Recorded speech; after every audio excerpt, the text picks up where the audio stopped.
ज़बूर 17। एक बेकसूर आदमी की दुआ। दाऊद की दुआ। हे खुदावंद, हक को सुन, मेरी फरियाद पर तवज्जो कर। मेरी दुआ पर जो मेरे बेरिया लबों से निकलती है कान लगा। मेरा फैसला तेरे हजूर से सादिर हो, तेरी आंखें रास्ते को देखें। तूने मेरे दिल को आजमा लिया है, तूने रात को मेरी निगरानी की। तूने मुझे परखा और कुछ खोट ना पाया।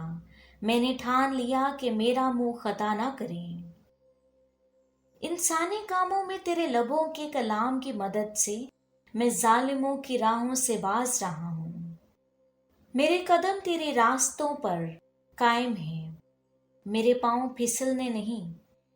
ए खुदावन, मैंने तुझसे दुआ की है क्योंकि तू मुझे जवाब देगा। मेरी तरफ कान झुका और मेरी अर्ज सुन ले। तू जो अपने दाहिने हाथ से अपने तवक्कुल करने वालों को उनके मुखालिफों से बचाता है, अपनी अजीब शफकत दिखा। मुझे आग की पुतली के मारिद महफूज रख, मुझे अपने परों के साया में छुपा ले। उन शरीरों से जो मुझ पर जुल्म करते हैं, मेरे जानी दुश्मनों से जो मुझे घेरे हुए हैं।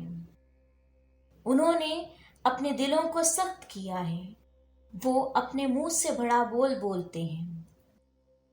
उन्होंने कदम कदम पर हमको घेरा है, वो ताक लगाए हैं कि हमको जमीन पर पटक दें। वो उस बब्बर के मानिद हैं जो फाड़ने पर हरीस है। वो गोया जवान बब्बर हैं जो पोशीदा जगहों में दबका हुआ है।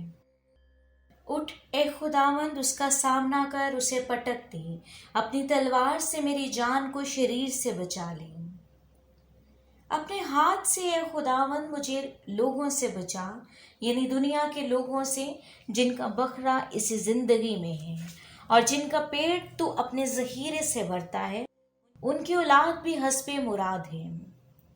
वो अपना बाकी माल अपने बच्चों के लिए छोड़ जाते हैं, पर मैं तो सदाकत में तेरा दीदार हासिल करूंगा। मैं जब जागूंगा तो तेरी शबाहत से सैर होऊंगा। आमीन।